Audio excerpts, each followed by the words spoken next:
rappelle pas de ça, il a toujours répété. Ah, ben j'ai pas Et compris. il disait souvent que j'étais super grosse et que c'était difficile. Difficile.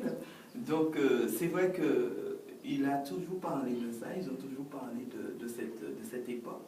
Et comme j'étais encore vraiment petite, je ne me rappelle pas. Alors, Pasteur Mélina, à quel moment cet appel est-il archivé? Comment, parce que Pasteur Mélina, comme il était élevé depuis petit à l'église, il n'y avait pas Castor, il n'y avait pas Aventurier, mais il y avait les MV, il y avait les JA, donc toute cette période, je suppose, a été déterminante. Comment ça s'est passé? Alors, c'est que j'ai été une petite fille très engagée à l'église parce que je faisais partie de petits groupes qui s'appellent toujours Aline Touza, donc maintenant Louis Siloé. Et dans ce petit groupe, comme on était très peu nombreux, puisque ce sont des membres qui reviennent un peu de partout, d'Oreb, de Bulletin, et même d'Éphèse.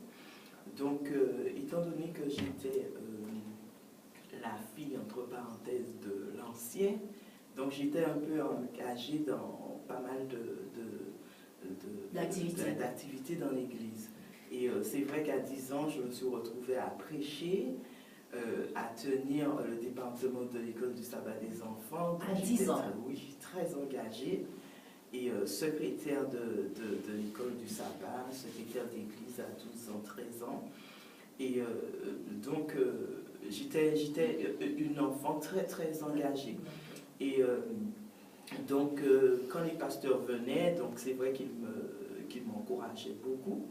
Et depuis très longtemps, je me suis dit que c'est une belle chose de travailler pour Dieu et que je voudrais travailler pour Dieu, mais je ne savais pas encore ce que j'allais faire. Et comme j'aimais beaucoup l'enseignement, je me disais, tiens, vers 14 ans, 15 ans, je vais me diriger vers l'enseignement, mais pour Dieu. Je ne savais pas encore si ça vraiment ça existait. Je disais que je vais enseigner, mais pour Dieu. D'accord. Et là, j'ai vraiment été attirée par, reçu l'appel. À 14 ans? À 15 ans. À 15 ans. À 15 ans. Comment ça s'est fait? C'est parce que pasteur Kelbert, qui était à ce moment le pasteur de l'église, m'a entendu prêcher plus d'une fois.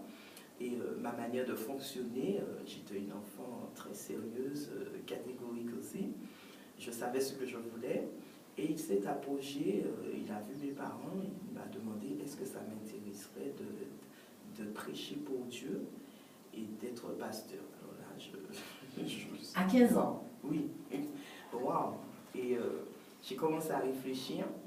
Et de plus en plus, je me suis dit oui, c'est vrai que ça entre dans le cadre de l'enseignement, le pastorat. Et puis, j'ai commencé à prier. Et en priant, j'ai compris que Dieu m'appelait. C'est vrai que je voulais travailler pour Dieu, je voulais enseigner pour Dieu. J'ai compris que c'était ma vocation et que je ne pourrais pas faire autre chose. Si bien qu'en 3e, lors de l'orientation, j'ai écrit sur la feuille pasteur et le professeur principal m'a regardé, m'a dit c'est quoi ça? Alors j'ai dû expliquer, puis il m'a dit on ne connaît pas cette orientation. On ne connaît pas cette orientation. Il n'y a pas de cursus pour ça. Voilà.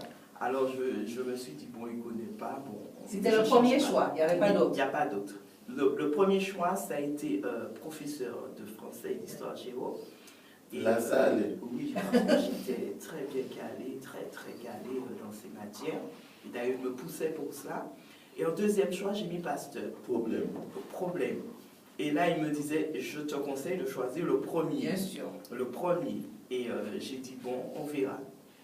Et au fur et à mesure que je priais, j'ai compris que ce n'était pas le choix de Dieu, mais le choix de, voilà, le deuxième. J'ai gardé cette orientation. J'ai eu pas mal de problèmes parce qu'ils ne comprenaient pas pourquoi je choisissais cette détermination. Qu'est-ce que c'était. Et jusqu'à maintenant, j'ai su que Dieu m'appelait pour cette tâche. Alors,